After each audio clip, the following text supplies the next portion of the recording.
Täällä Salattu Kosto tutkimme yhdessä synkkiä mysteerejä, joissa totuus lopulta voittaa. Marja Heinonen, 42-vuotias arkkitehti Tampereelta, seisoi toimistonsa ikkunassa, kädet vapisisat. Hänen edessään pöydällä lepäsi kirje, tavallinen valkoinen kirjekuori, jonka sisältö muuttaisi kaiken. Mutta sitä ennen hänen täytyi kestää vielä hetki. Vielä yksi hetki ennen kuin 20 vuotta valheita romahtaisi kuin huonosti suunniteltu rakennus. Kaikki alkoi Tampereen Pyynikillä, kesäkuussa 2004. Ilma tuoksui männyiltä ja grillatulta makkaralta. Marja oli juuri valmistunut yliopistosta, kun tapasi Pekan komean liikemiehen, jolla oli hymy kuin kesäaurinko. He söivät munkkeja torilla. Sokeri tarttui huulille, ja Pekka pyyhki sen hellästi pois.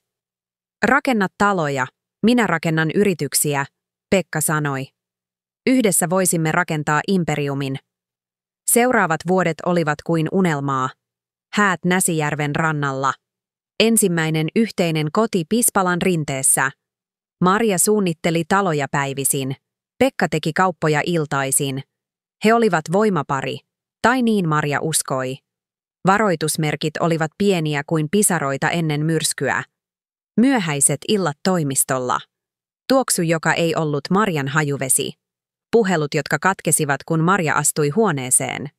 Mutta rakkaus on sokea. Erityisesti, kun ei halua nähdä.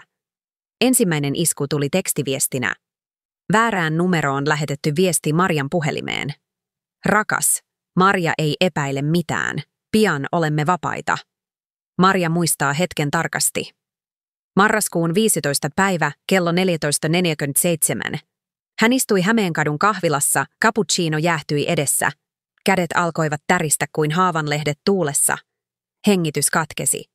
Maailma muuttui harmaaksi kuin marraskuun taivas. Kotona Pekka odotti reppu pakattuna.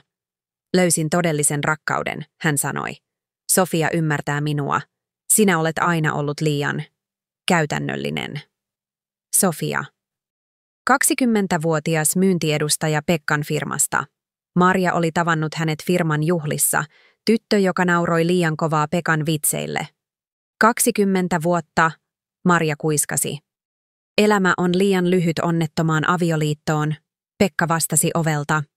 Pidä talo, minä pidän yrityksen. Marja istui tyhjässä olohuoneessa. Seinillä riippui heidän hääkuvansa. Hymyt, jotka tuntuivat nyt valheelta. Hän olisi voinut itkeä, huutaa. Mutta silloin hän muisti isoäitinsä sanat, lausutut kuolinvuoteella 5 vuotta sitten. Marja, muista, totuus on kuin vesi, se löytää aina tiensä läpi kovan kiven.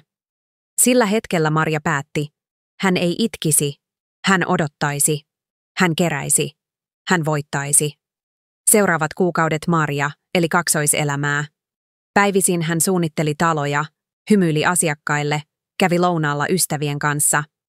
Mutta iltaisin hän muuttui metsästäjäksi. Ensimmäinen tapaaminen oli asianajaja Virtasen kanssa Porvoossa. Vanha puutalo, diskreetti kyltti. Virtanen tutki papereita kuin arkeologi muinaisia tekstejä. Yritys perustettiin yhteisillä varoilla, hän sanoi. Mutta Pekka siirsi omaisuutta salaa. Marja keräsi tiliotteita vuodelta 2004. Sopimuksia, joissa hänen nimensä oli pyyhitty pois. Sähköposteja, joissa Pekka suunnitteli petosta jo vuosia. Hän tallensi puheluita, joissa Pekka kehuskeli Sofialle, kuinka tyhmä Marja ei tajua mitään. Ja sitten Marja kirjoitti kirjeen. Ei Pekalle, ei Sofialle, vaan verottajalle. Helmikuun 20. päivä, Tampereen käräjäoikeus. Pekka seisoi tuomarin edessä, Sofia vieressään.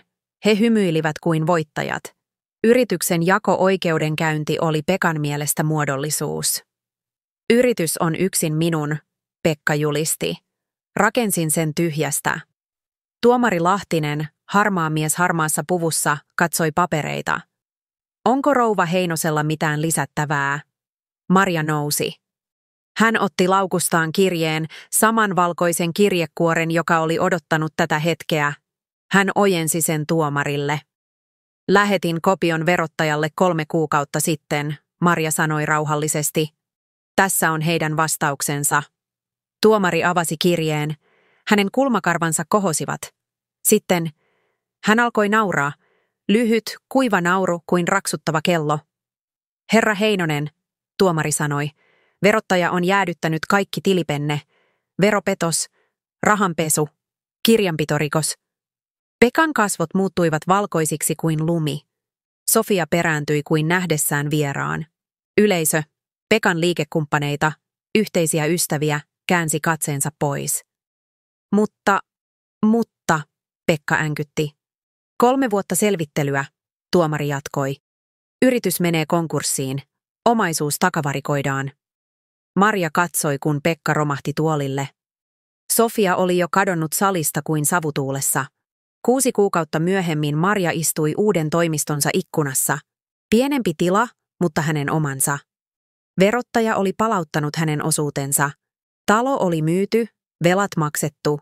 Hän oli vapaa. Pekka asui nyt yksiössään Hervannassa.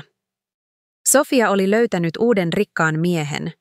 Marja ei tuntenut iloa heidän kärsimyksestään, vain rauhaa, kuin myrskyn jälkeinen tyyni meri.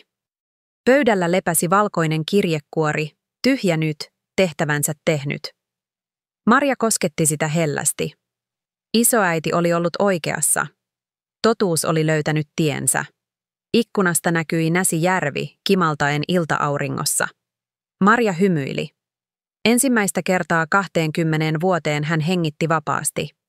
Tulevaisuus odotti kuin tyhjä piirustuspöytä, valmis täytettäväksi uusilla unelmilla.